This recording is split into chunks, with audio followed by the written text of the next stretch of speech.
Hai, hari ni saya nak share. Saya dah beli online. Yang ini dipanggil pressure spray yang boleh digunakan untuk meracun rumput lah. Okey. Kita akan buka apa yang ada kat dalam dia di online. Kita tengok apa yang dia bagi dekat dalam. Okey. Kita ada ni. Kita ada benda ni. Nanti kita pasang. And then dekat dalam dia ada benda ni.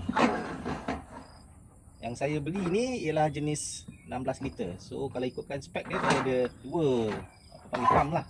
Dua pump dekat belah dalam dia. Kalau boleh tengok dekat belah dalam dia ada nampak dua pump. Dan dalam ni ada banyak lagi tools dalam ni. So kita akan keluarkan satu-satu. Yang ni.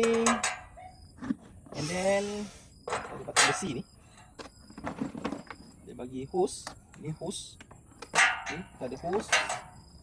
Dan ada tali. Dalam ni ada lagi ni penapis. Dan ni tak tahu apa guna dia. Dan juga yang ni mungkin dia punya nozzle dia. And then ni spray dia punya ni. So kita akan pasang sebentar lagi. So ini yang kita dapat. So kita akan cuba pasang satu-satu. So, mungkin kita boleh mulakan dengan dia punya nozzle ni. Nozzle ni dah tentu. Kita boleh sambungkan dia begini. Okey, seterusnya masukkan yang ni dekat belah ada lubang. Kita cari ada satu tempat letak lubang. Ini ada lubang ni, kita masukkan dia begini. Okey, dia kena duduk macam ni. And then yang ni kita kena join dia. Sebelum tu kita masukkan dia punya lock lah. Lock seperti yang diberi. Dalam ni ada lock. Okey, masuk aku. Okey, tak apa dia. Apa dia, kita cari. Semua. Ya. So, begini.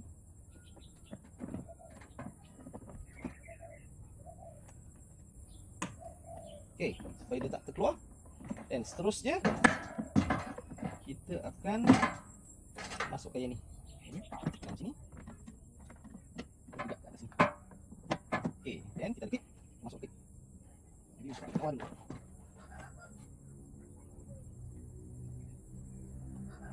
Okey, dan kita klik di atas sini. So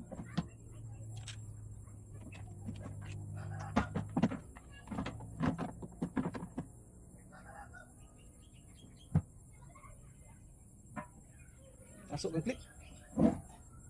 Alright. So tak keluar. Tes. Okey, cun. Dan seterusnya kita pasang benda ni. Ni masuk sini. Lock. Dia ketat. Dan yang ni masukkan dia ke sini.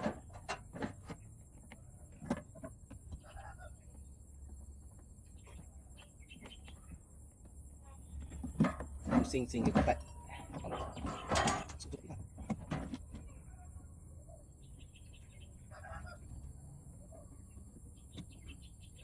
Okey. Sini.